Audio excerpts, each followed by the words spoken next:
राधे राधे दोस्तों, स्वागत है आपका हमारे चैनल में। तो आज मैं आपको सुनाने जा रही हूँ एक बहुत ही शिक्षाप्रद कहानी, एक दिन का पुण्य। तो चलिए, कहानी में आगे बढ़ने से पहले आप लोग हमारे चैनल पर नए हैं तो सब्सक्राइब कर दीजिए एवं लाइक कीजिए और ज़्यादा से ज़्यादा शेयर कीजिए। तो शुरू करते हैं अपनी कहानी, एक दिन का पुण्य। किसी आश्रम में एक साधु रहा करते थे। काफ़ी सालों से वह उसी आश्रम में रह रहे थे। वह काफ़ी वृद्ध हो चले थे और वह मृत्यु को बहुत निकट महसूस कर रहे थे, लेकिन संतुष्ट थे कि 30 साल से प्रभु का स्मरण किया है, उनके खाते में ढेर सारा पुण्य जमा हो गया होगा, इसलिए उन्हें मोक्ष मिलना तो तय ही है। एक दिन उनके ख्याल में एक स्त्री आई। स्त्री ने साधु से कहा, अपना एक दिन का पुण्य मुझे दे दो और मेरे एक दिन के पाप तुम ले लो। इतना कहकर स्त्री लोप हो गई। साधु बहुत बेचैन हुआ कि इतने वर्ष तो स्त्री का ख्याल न आया। जब अब अंत नज़दीक है तो स्त्री ख्याल में आने लगी। फिर उसने ख्याल झटक दिया और प्रभु स्मरण में बैठ गए।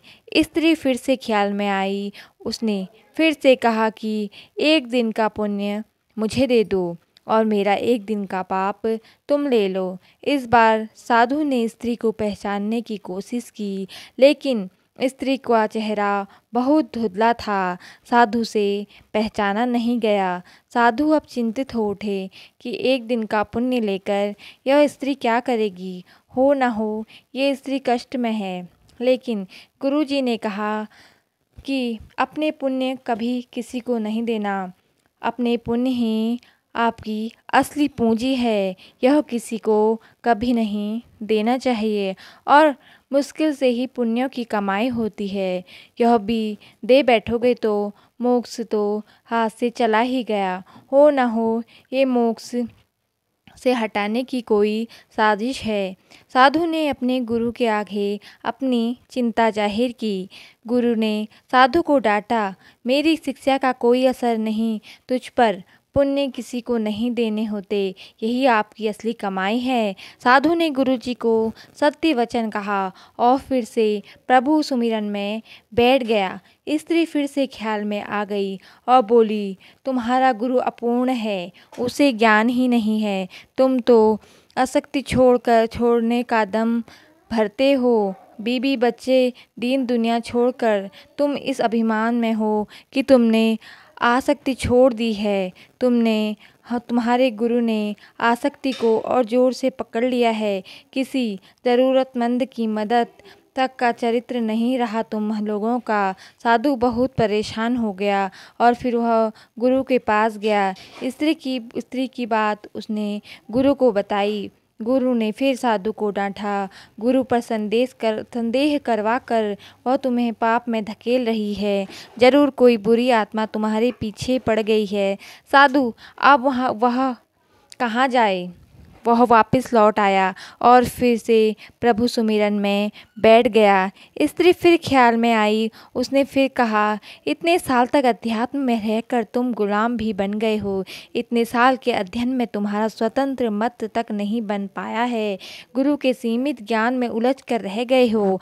मैं अब भी फिर से तुमसे कह रही हूँ, तुम्हें एक दिन का पुण्य मुझे दे दो और मेरा एक दिन का पाप वरण कर लो। मुझे किसी को मोक्ष दिलवाना है, यही प्रभु की इच्छा है।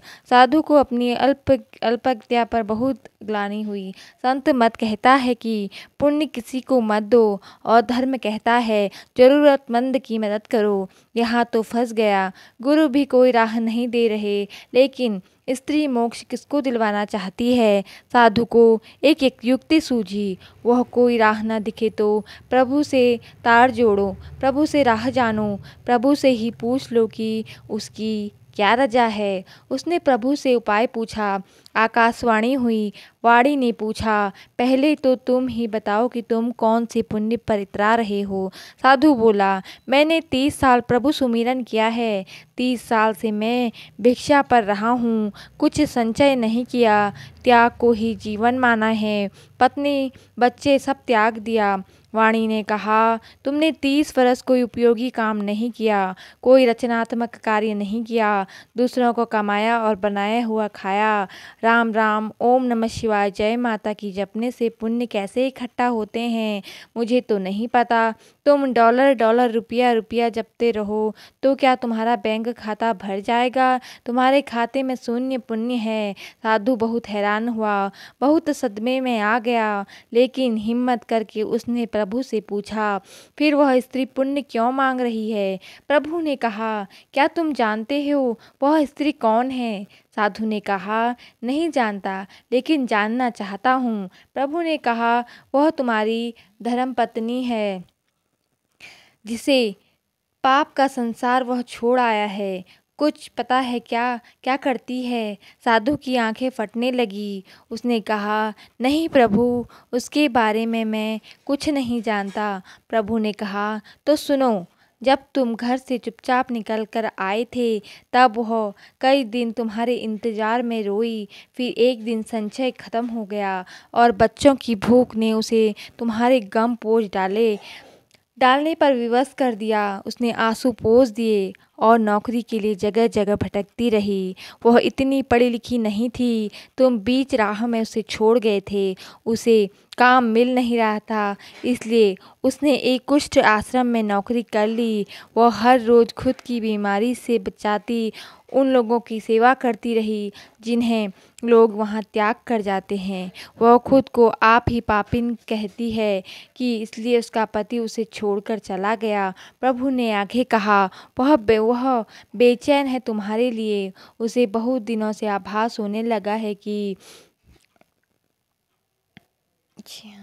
उसका पति मरने वाला है। वह यही चाहती है कि उसके पति को मोक्ष मिले, जिसके लिए वह घर से गया है। उसने बारंबार प्रभु की अर्जी लगाई है कि प्रभु, मुझ पापिन की ज़िंदगी काम आ जाए तो ये ले लो, उन्हें मोक्ष ज़रूर देना। मैंने कहा उसे कि अपना एक दिन उसे दे दो। कहती है, मेरे खाते में पुण्य कहाँ होते तो मैं एक पल न लगाती, सारे पुण्य उन्हें दे देती। वह सुमिरन नहीं करती, वह भी यही समझती है कि सुमिरन से ही पुण्य मिलते हैं। मैंने उसे नहीं बताया कि तुम्हारे पास अथाह पुण्य जमा है, पुण्य सुमिरन से नहीं आता। मैंने उसे कहा कि एक साधु है, उससे एक दिन का पुण्य मांग लो, अपने एक दिन के पाप उसे दे दो। उसने सवाल किया कि ऐसा कौन होगा जो पाप लेकर पुण्य दे देगा।